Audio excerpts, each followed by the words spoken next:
Pertanyaan selanjutnya Pak Pendeta, masih dari Bapak Halim. Apakah seorang hamba Tuhan atau pendeta boleh menikah dengan seorang perempuan yang berkarir seperti dokter, pengusaha, dan lain-lain? Karena ada yang berpendapat bahwa hal tersebut tidak diperbolehkan karena akan ada pembagian antara dunia religius dan dunia sekuler. Sedangkan saya mencoba mencari dari Alkitab, namun tidak menemukan ayat yang mengarah kepada hal tersebut. Demikian Pak Pendeta. Terima kasih. Ini masalah hati ya. Kalau orang memang berjodoh ya, siapa yang mau katakan jangan ya. Tapi pertanyaan ini adalah tentang hubungannya dengan pelayanan ya, hubungannya dengan pelayanan. Jadi kita akan bahas ini juga dari sudut pandang pelayanan. Coba kita baca suatu ayat yang terdapat di dalam 1 Korintus pasal yang ke-9. 1 Korintus pasal yang ke-9, kita baca ayat yang ke-5. Perkataan Paulus kepada jemaat yang ada di Korintus. Ia katakan, "Tidakkah kami mempunyai hak untuk membawa seorang istri Kristen dalam perjalanan kami seperti yang dilakukan rasul-rasul lain dan saudara-saudara Tuhan dan Kefas?" Jadi Paulus katakan mereka mempunyai hak untuk membawa istri di dalam perjalanan pelayanan mereka seperti yang dilakukan oleh Kefas. Nah, ada orang yang berkata, wah, bagus seperti Paulus karena dia melayani dia sendiri, tidak ada yang membuat dia berbagi perhatian di dalam pelayanan. Tetapi bukan hanya Paulus yang melayani di dalam Alkitab Perjanjian Baru. Dikatakan Petrus juga melayani Kefas, dan Kefas bawa istri di dalam dia punya perjalanan-perjalanan, dia bawa istrinya dalam perjalanan pelayanannya dari berbagai tempat, bahkan sampai ke Roma, dia sempat ke sana, dia bawa istrinya, dan Paulus katakan kami juga bisa. Jadi entah dia melayani sendiri atau dia melayani lalu ada juga istrinya yang mendampingi dia, maka pelayanannya itu sama-sama baik. Mengapa sama-sama baik? Oleh karena saya percaya bahwa istrinya Kefas yang disebutkan dalam 1 Korintus 9 ayat yang ke-5 ini tentu sangat mendukung Kefas, apalagi dengan konsep di dalam Alkitab ya, keduanya telah menjadi satu daging, suami dan istri. Maka tentu istrinya akan sangat mendukung di dalam pelayanan. Satu kali Rasul Paulus menulis surat kepada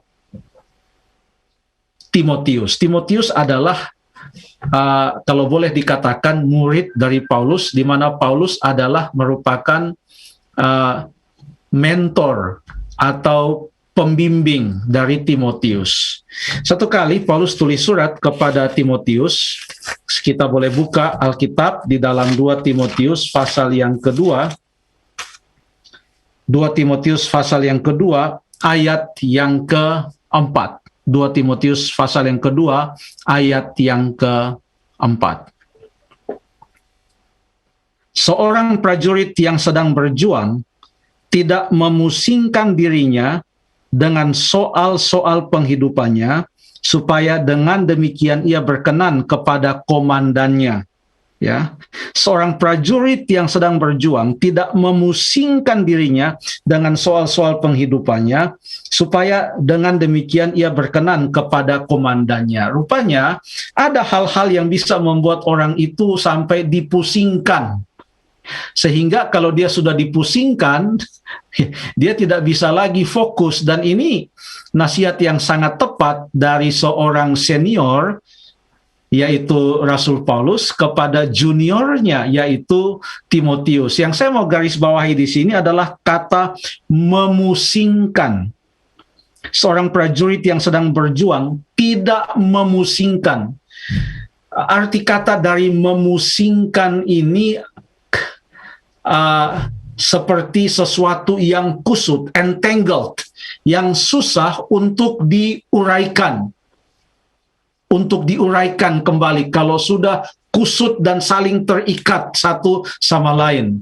Itu makna dari kata memusingkan.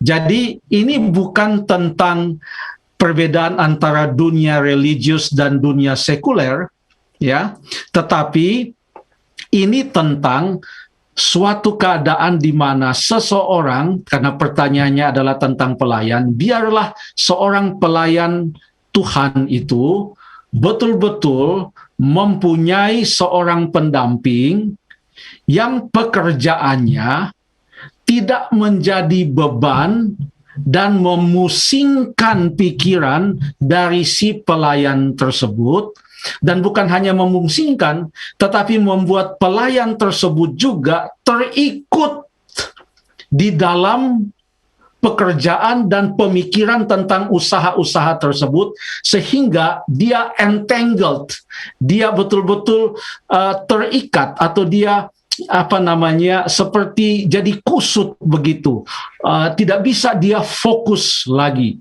Itu adalah nasihat Paulus kepada Timotius loh ya, itu nasihat Paulus. Yang saya ambil tadi kata memusingkan itu, saya tinjau dari arti kata memusingkan itu. Jadi yang paling penting adalah apa yang Tuhan Yesus katakan. Saya mau baca di dalam Yohanes pasal yang ke-17. Sebelum ia ditangkap dan disalibkan, ia berdoa kepada murid-muridnya karena ia telah mengutus murid-muridnya. Setelah ia naik ke sorga nanti, murid-muridnya ini akan mengabarkan Injil kepada banyak orang untuk percaya kepada Yesus. Satu ayat di dalam doa yang cukup panjang yang dicatat dalam Yohanes pasal yang ke-17, terdapat dalam ayat yang ke-14 yang berkata, kata-kata Yesus ini, "Aku telah memberikan firman-Mu kepada mereka, dan dunia membenci mereka karena mereka bukan dari dunia, sama seperti aku bukan dari dunia." Jadi apa yang Tuhan Yesus ajarkan adalah, kalaupun kita ada di dunia ini, janganlah kita menjadi serupa dengan dunia, karena kita ini bukan dari dunia. Dengan kata lain, jangan sampai ada hal-hal yang memang bukanlah jahat, tetapi hal-hal yang menyita perhatian kita, hal-hal yang menghimpit kita, sehingga pelayanan kita mati, atau dari segi kerohanian lah, kerohanian kita mati, dan hal-hal yang menghimpit itulah yang merajalela. Ya, orang tidak salah untuk menjadi seorang kaya, tidak salah. Tapi jangan sampai kekayaan itu menghimpit kerohaniannya atau menghimpit dia sehingga dia tidak bisa bertumbuh dengan baik dalam kerohanian maupun juga di dalam pelayanan. Ada di dunia tetapi bukan dari dunia dan tidak menjadi serupa dengan dunia ini. Kurang lebih itu yang dikatakan oleh Alkitab. Ya, tanggapan yang singkat saja. Terima kasih.